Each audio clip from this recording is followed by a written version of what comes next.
Hi, this is Dena with Left Lane Finds. Welcome to my channel. I have a lot of new subscribers. I want to do a little shout out and say thank you for subscribing to my channel. I really appreciate it. I just want to introduce myself every once in a while, every few videos, because having all these new people, they might not know who I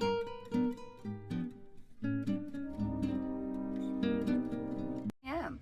So I am a part-time reseller. I have been reselling since 2013, so 11 years. I've been doing it for 11 years, and I started out actually flipping furniture. That was a thing. I used to buy, or sometimes my friend would source for me. I would buy furniture at like yard sales or other places that I could get it, and then I would refinish it, paint it, and flip it online. Actually on those Facebook yard sale sites before they had Facebook Marketplace, if you can imagine.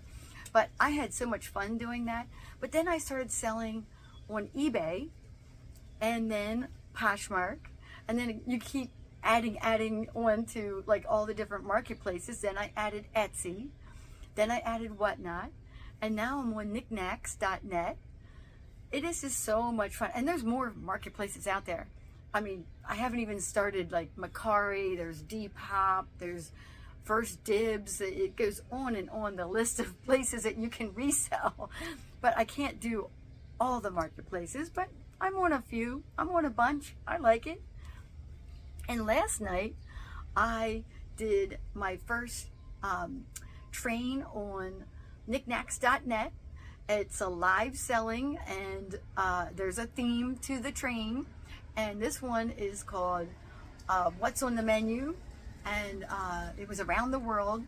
Although I didn't have too many items from around the world, but I had a few from like Japan and can't think of the other countries right now. But anyways, I had a few items. Oh, one from Italy, that's what it was. And so I did the train last night. I was the last person on the train, and I got rated into from the person before me. So rating means like the viewers who are watching the show before you, when they end their show, they bring their viewers into your show. They kind of drop them in there. And then while I was doing my show, another person who had done their live show earlier that wasn't part of the train also rated into my show. So I ended up having a lot of people watching my live, which was great. The other thing that was kind of unusual about what I did was I had it really super late. I signed up for the 11:30 p.m. Eastern Standard Time slot. And technically the train was supposed to end before that. And the host of the train said, hey, you can have that slot. I just won't be there, to like support, the chat and all that. That was fine. I was like, that's okay. I'll hold my own. I can do it. I was so nervous, even though I've done live sales before. Like I've done them before, but you're always just a little bit nervous. I think that's good to be a little bit nervous. And so I just went along and sold my items. You pick something up, you describe it, then you run the auction and people can bid on it. And so it's fun, and there's a lot of chat, which is fun too. And I ended up selling 4 items, which I'll show you later in this video. So now I'm excited to do more of the featured trains that they have. If you guys aren't familiar with Niknax.net, you can just put that in a Google search and you'll find it. It is run on the district platform. If you have an iPhone, you can go to like the iPhone or App Store. I don't know, because I have an Android. I'm team Android here. I almost said Google Play. But you go to where you get your apps, and you can download the district app, and then from there, there's a bunch of marketplaces in there. So I'm on the Niknax.net platform or marketplace. I guess it's a marketplace there that is run by Jocelyn, the crazy lamp lady. And so you can load up buy it now items, and you can do live sales once you're like approved. You have to be approved to be a live seller, and then you have to do onboarding. Well, actually, you have to be approved to be a seller on there. That's right. Let me back up a little bit. You can join as a buyer, and then you can apply to be a seller, and then from there you can list things and buy it now. And then if you want to do live sales, you have to go through the onboarding process to do that. And so it's kind of exciting. It's just like any other platform where if you want to do live selling, you can't just do it without some sort of, you know, like little tutorials or just like showing you where the buttons are and what to do. And then of course you have to keep up with all the changes because they're constantly, you know, updating it, changing it, adding new features.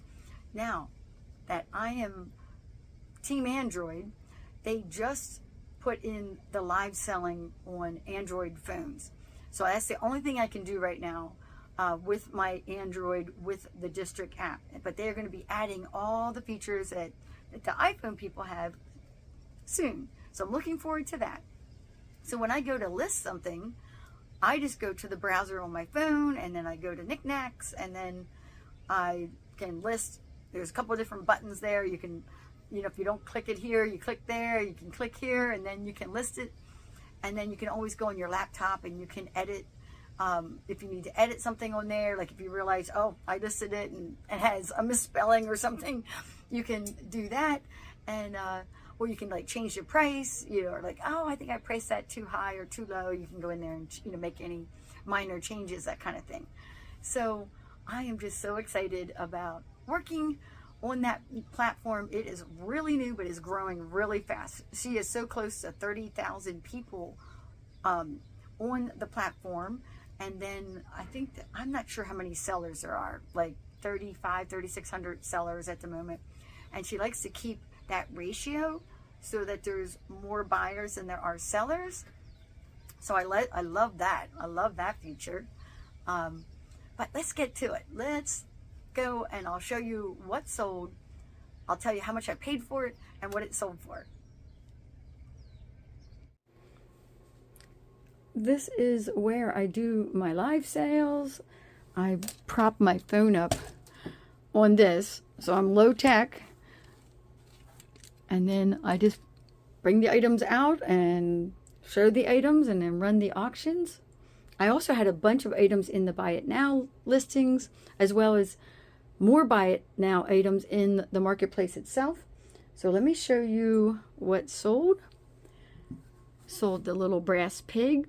So my daughter actually found a bunch of brass pigs. And so I'm not sure how much this one, you know, in terms of costs, like how much she paid for it, because she sold so many of the other pigs that this is basically no cost into this one, because I think when she sold the first set of pigs, it paid for all the pigs.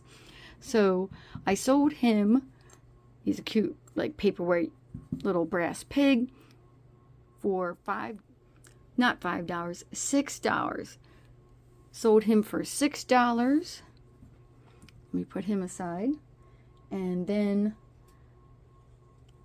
later on, that same buyer was like, hey, can you run these salt and pepper shakers again? These are teak, made in Japan. I just love them. They're so cool looking. Very mid-century modern. So the same buyer is getting those items. Now this is another thing. My daughter found those. I'm not sure how much she has into them. She used to find things at the bins. So I'm going to say she has probably like around $1 or so into them, because it would have been by weight. That would be my best guess. She's always teasing me that her things sell, which is so funny. But I was always helping her buy the things. She would take pictures when she was at the bins and say, should I get it? Should I get it? But she always teases me that she is good at finding items. I'll give that to her. That's okay. And I sold these for $12. Let's put these aside. And I sold this little vase. So in one of my other live sales, I had this vase on the table and didn't realize that I never took pictures of it or put it in. And I told the person, they were like, oh, can you run the little vase? And I was like, sure. And then I realized it wasn't in my auctions. And I said, oh, it must be my buy it now. It wasn't in the buy it now on the show. And it wasn't in the buy it now on Niknax in the marketplace. So then I hurried up and listed it. And sure enough, that person came back into my show and was like, can you run the little vase? And I was like, sure. So she got this one for $5. Oh, I got this as part of a giant box of blue glass items. There's some more over there. It was a huge box, and I still have more items to list. There's things I haven't listed yet. I've sold a bunch, and I still have more to list of all of the blue glass items from that box. I think there was 36 items, and it brought my cost of goods down to like $1. It's $1.39 for each item. So I paid $1.39, and I sold it for $5. If you've been following along on all my videos, then I have been keeping track of my solds. I paid $50 for that box of the blue glass, the vintage blue glass items. And then as I sell things, I add it to a running total. So now my total is up to $91.39. But I sold another item that came from that blue glass bin. It's this. Isn't that gorgeous? It's like an aqua blue color. It's got the pinwheels on it. It's in, it's in excellent condition. No chips or cracks or anything like that. So I would have paid $1.39 for this item too, and I sold it for $12. And that brings my total up on that bin of $103.39. Oops, I forgot to tell you what this is. This is Kempel. K-E-M-P-E-L. Kempel? Kempel. Kempel glass.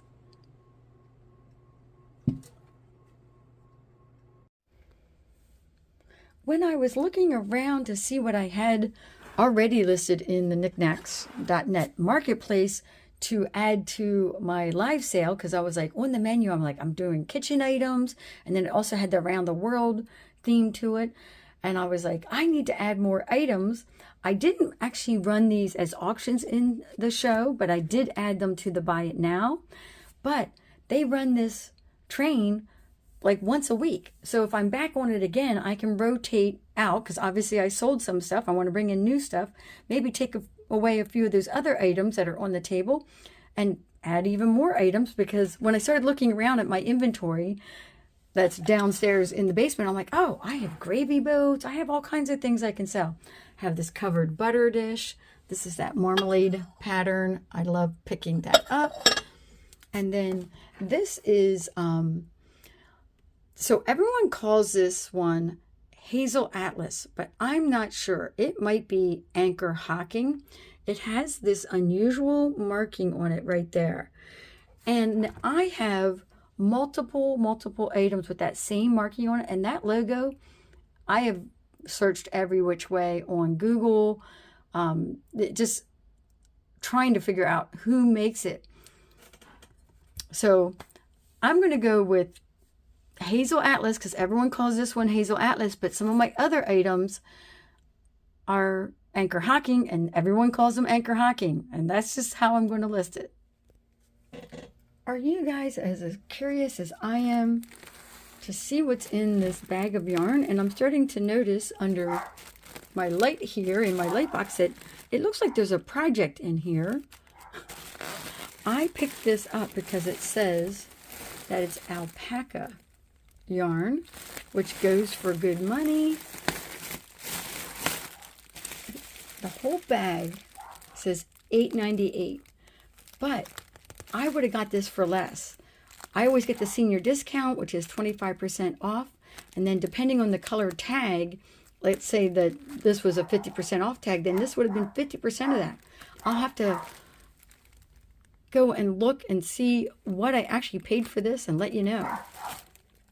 Okay, so I paid $6.74 for this bag of yarn. I'm going to open it up and see what's in here. I can see that some of it is just loose skeins.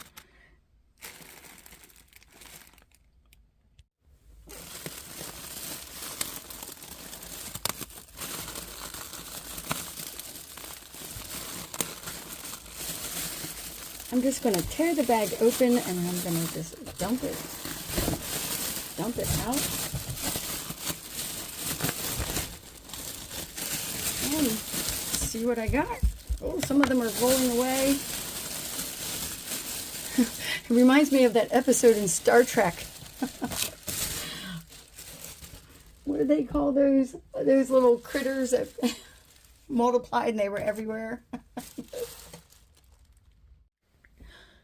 They remind me of the Tribbles. They definitely look like it. So I got a lot of the balls where it got rolled up into a ball. That's good. This is more like, this is like thread here. And these are, I believe they're a blend.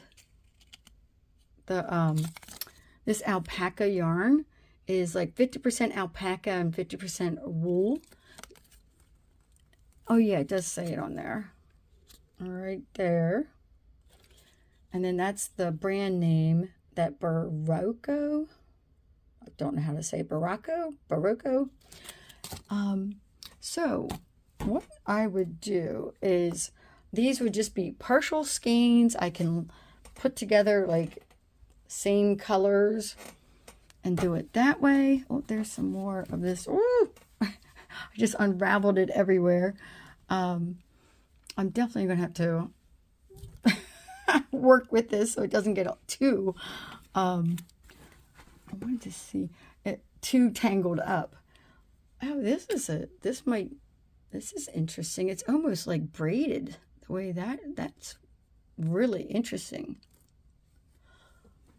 So I got lots of different colors, and then this looks like somebody made like a scarf, or it was the beginning of a project. Don't think I can do anything with that. Oh, they were somehow incorporating that thread into that. I have no idea what this is. But this is the bag of yarn. This is another project. I have multiple bags of yarn that have been sitting in my AKA money piles. And I thought it's time to get one out and get it started. I'll just have to sort out the yarn to do the listings and get them listed up. I found a couple of full skeins. This is what they look like when you buy them as full skeins. The rest of these are all partial skeins, and I am just going to lot them up based on color and sell them as like a lot as partial skeins, which would be probably a lot less than if you were buying the full skeins. I know these are expensive to buy in the store. The shorter skeins that you find normally where they have, like, you know, the band would be around like that, they sell in, you know, regular retail stores for like $12. Sometimes you can catch them on sale, like 50% off sale, or, you know, for like $6 or so. I'm going to be able to, I think, get pretty good money for all this yarn, even though these are partial skeins. I'm just going to gather them up by color. I got to get all this stuff like off of them and get them listed up. And then as they sell, I'll let you know. I have multiple reasons why I pick up yarn. One, I have sold it in the past. I have bought and sold yarn, so that's not a problem. Also, my mom used to own a yarn shop. And so she was kind of like her own little, you know, retail store in a way. And I remember the girls back in the 70s coming and paying, like, say, a skein that's probably even smaller than this one, $8 for Angora yarn. They used to wrap their class rings on the bottom of the ring because Angora continues to grow and it gets fuzzy. And I also remember my mom, she crocheted this like 2-foot tall Santa, and then she used the white Angora yarn to make his beard, and then it just keeps growing and actually grows in like a beard. But she had all kinds of Brunswick yarn. She was lots of acrylic yarn that she used, knitted worsted type yarn. Of course, then I learned how to crochet. I tried to learn how to knit, didn't like it, but I liked crochet. So I actually do crochet. So those are my reasons for picking up yarn. I just didn't randomly buy it. But if you are a reseller, part-time or full-time, and you want to try something, I suggest picking up a bag like I did, like a mystery bag, and then learning about it. It's kind of like a pay-to-learn kind of a schooling, let's say. And I've done that multiple times on all kinds of things. Like when I started to get into vintage, I had to pay to learn. I still pay to learn on, picking up certain items. And in this case, this mystery was just too much for me to pass up. As soon as I saw that it was alpaca yarn, I knew it would be expensive yarn. And I didn't care that it was partial skeins or anything like that. I am perfectly fine. I'm one of these, if it doesn't sell, I'll make projects out of it. I can make something out of it. Make an Afghan or a blanket and sell the blanket. I could do that. I know I made Afghans for my grandchildren and for my daughter. The first Afghan I made for her for college, I think it cost me over $60 just for the yarn and, of course, all of my time to put it together. But anyways, I just wanted to let you know that I didn't just blindly buy this, but if this is like a niche that you're looking to maybe get into, you don't have to find alpaca yarn. I have some more bags that have regular knitted worsted yarn in, this regular skeins, and I'll be opening those up and sorting it out, and it's the same deal. I'm like, it's just too cheap to buy it in a big bag like that. And sometimes you find it on Facebook Marketplace too. I could actually sell this on Facebook Marketplace. I could lot these up and be like, oh, it's a couple dollars for these, couple dollars for those. Especially these ones that are really tiny. Like this is a little tiny skeins. But I think once you get see, there's like 4 there. Now you have enough to make a project.